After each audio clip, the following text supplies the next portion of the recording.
Hi guys, today we are going to see about pseudocode. We are going to see like what is pseudocode and how to write pseudocode, why pseudocode is needed, few guidelines to write pseudocode and few examples, sample examples of pseudocode, and then how you can draw a flowchart from this pseudocode. So these are the few topics we are going to see in this session. So today we'll see like writing about pseudocode. What is pseudocode first of all? So pseudocode is nothing but the pseudo alone. Pseudocode is a two-part word. So the first part is pseudo. Pseudo is nothing but it's called as imitation or a false. The literal meaning of pseudo is imitation or false. And then code is instructions. So when you combine, you can say like false code. Okay, so false instructions. So and then it's just a outline or a rough draft of the program. So see, suppose if you want to do some task, you just make an outline of what needs to be done, right? So that is what you can call it as a pseudocode. Okay, then it's a simple English syntaxes. You do not have any specific syntaxes to be followed here. It should be in a structured format, in a standard format, but still there's also no any standard format, but it should be in the organized format, but there's no any specific syntaxes for this. A simple English syntax is where you can understand, where even a layman can understand. And then the main goal of the pseudocode, writing pseudocode, is to provide a high-level description of the algorithm. By reading that, everybody should understand what is going to happen in that problem, in that program. Okay, so a description, elaborate description of the algorithm. And the next benefit is it enables programmers to concentrate on the algorithm. It's similar to programming code. So all the pseudocode you are writing for a particular programmer can be converted into programming. Okay, so it's a similar to programming code. And then explanation of the algorithm. I have already told you it's a elaborate description of the algorithm. No specific programming language symbolizations. There is no any specific notations used in pseudocode. No specific symbolizations used. No specific programming languages used. It's a pseudocode. It's a kind of simple English sentences, statements where everybody can understand. No formal, no specific syntaxes, nothing. Okay, it's just a simple English languages where everybody can understand. There's no any specific symbolization, no specific notations. And then the pseudocode can be transformed into actual programming code.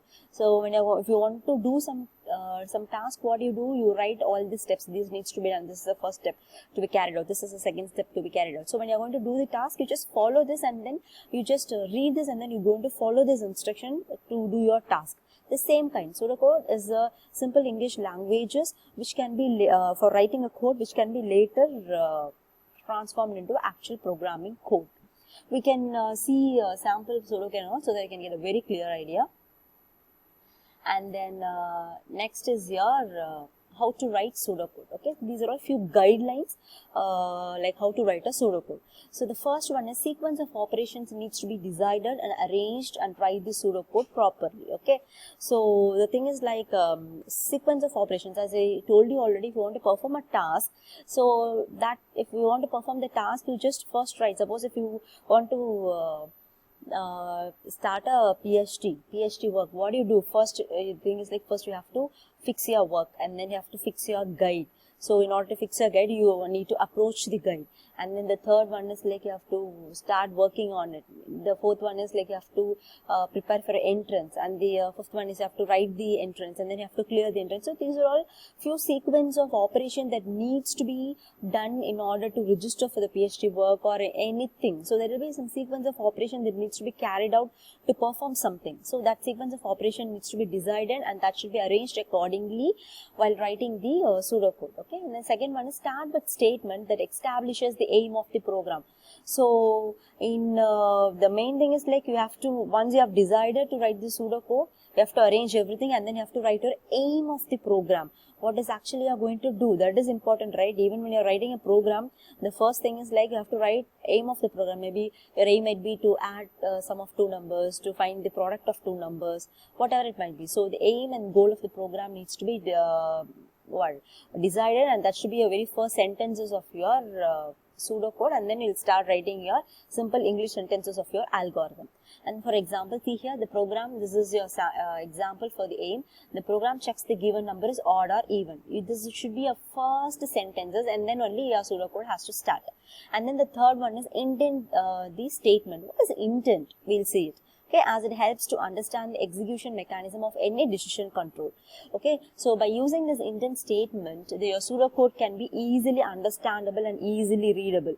Okay, so suppose if you are going to write the statement, everything is a junk, starts here and ends here, it will be very difficult, it will be like a paragraph. So each and every line of your pseudocode should be intended. Intended is nothing but, see here, here if s and then print response, and then after this print response, I've given one space. Yes, I've given one space. It means that this am in will come under this print response. Okay, so in the space, the key or a space which I'm leaving in order to show that this line comes under this block. Okay, so that is called intent the statement.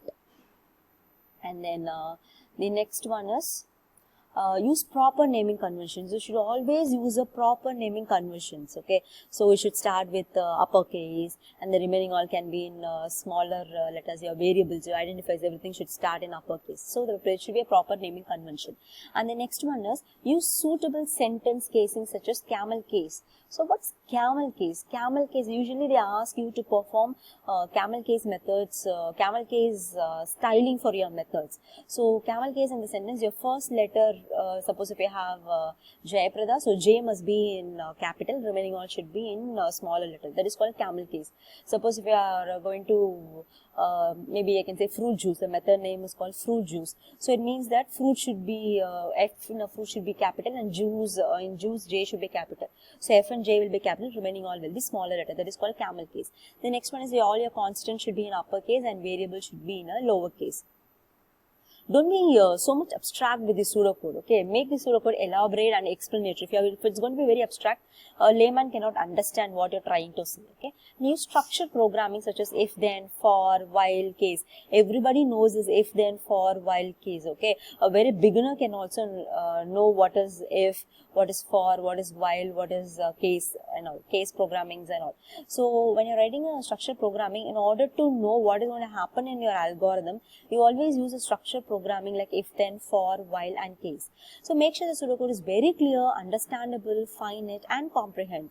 So and the next, again, it should be very understandable where even a layman or a client can understand easily. Okay, so the next one is do's and don'ts of pseudocode. So do's is always use the control structures, as I've already told you, use the proper naming conventions and indentations and white spaces or the key, and that is all needed.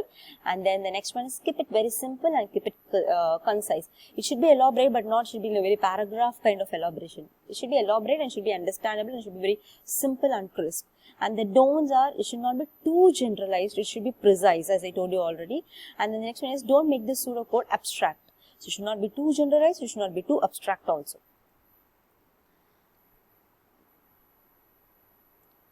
And the next one is advantages of pseudocode. So the pseudocode can be easily converted into program. Whatever you are writing, whatever the concept you are writing in your paper, so it can be easily converted into the programming and easy to understand for even non-programmers, since it's going to be in a very simple English sentences. And then syntax errors are not so important. We are not even bothered about syntaxes while writing pseudocodes. So changes in the requirement can be easily incorporated in the pseudocode. If the requirement changes, you can easily do it because it is not a programming. It's just English sentences where you have written, so you can easily change it. And then implement structured concepts. No special symbols, I've already told you, and there's no any specific platform. You just need a MS Word or a notepad or something like that just to write it, since I've already told you it's just a simple English statements. And then the next one is your disadvantages. So no standard is followed. Compilation and execution of the program cannot be done because it's not run in it's not going to be run in any Turbo C or any platform. It's just in a MS Word you're writing it, so there's no any compilation and execution. It might be a time consuming to produce a result because you're not directly going to the coding, you're writing the pseudocode, checking everything, and then you're transforming that into programming, and then you're trying to get your result.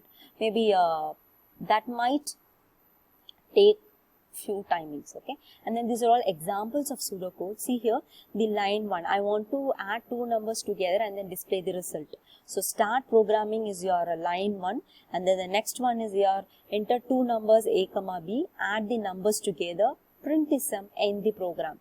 So everybody can understand this, every layman can understand this, what you're planning to do in your two numbers, adding two numbers together. Okay, what you're planning to do in your program. Okay, and then write a pseudocode to compute the area of rectangle. Everybody know what is the formula of area of rectangle?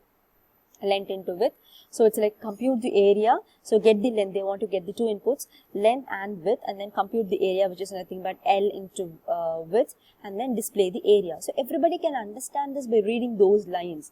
So that is the main thing of pseudocode. So even not very knowledgeable, if the person is not very knowledgeable and you want to try to code something, by saying this pseudocode he can be able to code it. So that is very important. And then compute the perimeter of a rectangle. The line 1 is enter length, enter width, compute perimeter 2 into L plus 2 into W, and then display the perimeter of a rectangle. Okay, so these are all few examples of pseudocode, and here we are planning to get the examination marks as the input and then award grades. So the variables what you are going to use is like mark, which should be in type integer, and if mark is greater than or equal to 80, display distinction. If it is greater than or equal to 60 and less than 80, display first class. So if it is going to be greater than or equal to 50 and less than 60, display second class. If it is going to be less than 50, display fail, end program. So this is giving you a proper instructions that how the marks should be categorized. So if a person is getting 70, then he should be awarded with first class or second class or distinction. Just by reading this, see, this is a very structured format. It is in a very structured format. You are using if a structured programming you are using, and by this greater than or equal to, everybody knows it. By just reading this, you can have a clarity what a person is trying to tell and what a person is trying to code. Okay, see here, and here we are going to see like from a pseudocode how can you modify this, or how can you transform this pseudocode into a flowchart. By seeing this flowchart, by seeing this program, pseudocode program, so how can you draw a flowchart? So the first one is start program, so I'm starting it, and then the second one is enter two numbers, so I'm inputting, so enter two numbers, enter number A and enter number B, and the main operation you're going to perform is add the numbers together, that is A plus B equal to C, and the next one is print sum. Okay, so print sum, so here I have given print C, it can be print sum also. Okay, so maybe I can change it C here or sum here, and the last one is end program. So this 5 lines of pseudocode is just converted into a flowchart. Okay, so this is how you convert a pseudocode into flowchart, and you can also convert that into a code by making a proper structured programming. Thank you so much.